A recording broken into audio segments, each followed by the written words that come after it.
Assalamu alaikum wa rahmatullahi barakatu.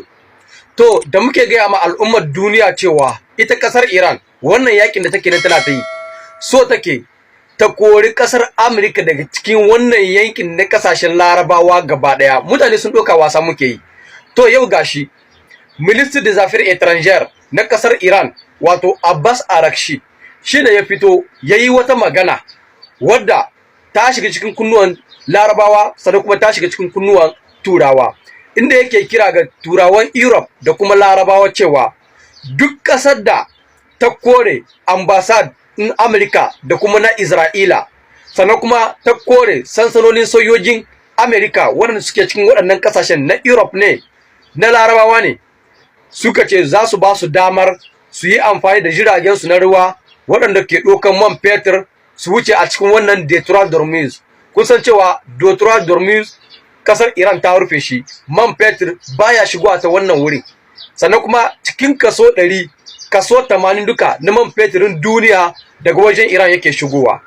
Kidan ta ba da umarnin cewa duk kasa wadda ta kore ambassad din Isra'ila da kuma na Amerika da kuma sojojinsu a cikin kasar suka bar kasar, take za ta ba wannan kasar damar ta je ta ɗauko man fetur ɗinta cikin kwanciyar hankali. Jama'a, na rantsu da Allah, Iran bala'i ce. Wa ya taba zaton cewa Iran za ta iya irin waɗannan kalamai ta yi dursis in ton ga kasashen Europe da Amerika da kuma Larabawa? Ha? Kainuwa daga Allah. Allah ya ɗaukaka addinin musulunci a sama. Allah ya kama mu kasar Iran. Dama Iran son take ta kore duk waɗannan sansanonin soyoyin da ke kewayenta. Idan ta kore su, Iran ta samu kanta. Duk abin da take so za ta yi, kuma yanzu kowa ya san cewa cikin gabas ta tsakiya babu ƙasa mai ƙarfi kamar Iran. Cikin ƙasashen Larabawa dai, su Turkiya, su Saudiya, su Qatar, su Bahrain, su ina, duk wannan tarkacar Iran ita ce number 1. Har Isra'ila ma da ake ga cewa ita ce ta fi duk waɗannan ƙasashen ƙarfi, ƙarya ne. Wallahi Iran ce. Iran ce. Allah ya kama mu ƙasar Iran.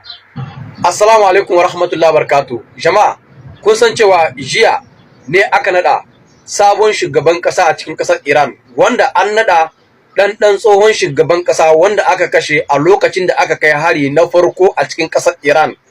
Yau kuma muka ga shugaban kasar Rasha wato Vladimir Putin ya fito yana mika sakon gaisuwa ga wannan dan shugaban kasar. Ga abin da yake cewa: Putin a félicité Mojtaba Khamenei pour son élection au poste de chef suprême de l'Iran.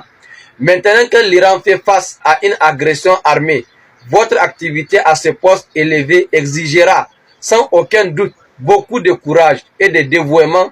Je suis sûr que vous poursuivrez avec honneur l'œuvre de votre père et rassembler le peuple iranien face à de durées de preuves.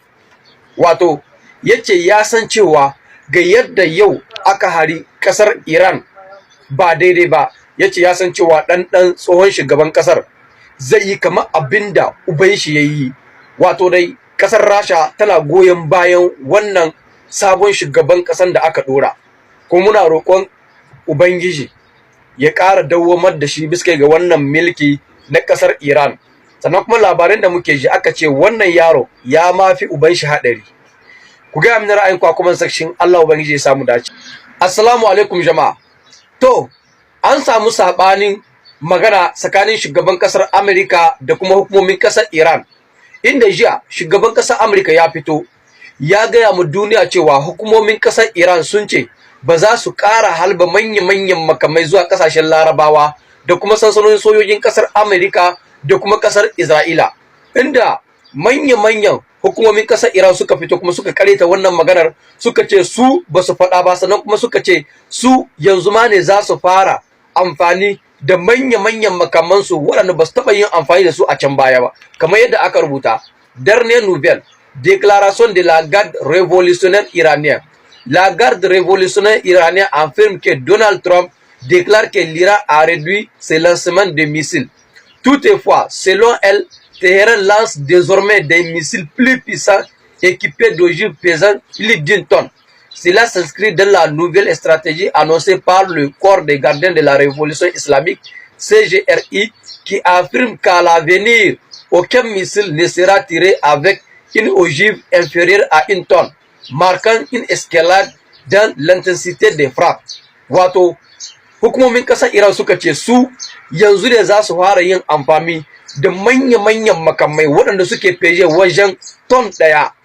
Suka ce daga ton ɗaya zuwa sama ne za su fara amfani, kenan daga ton ɗaya, ton biyu, ton uku zuwa sama. Wai dan Allah wa ya ce min shugaban ƙasar Amurka ya je ya taɓa waɗannan mutanen ne? Ha?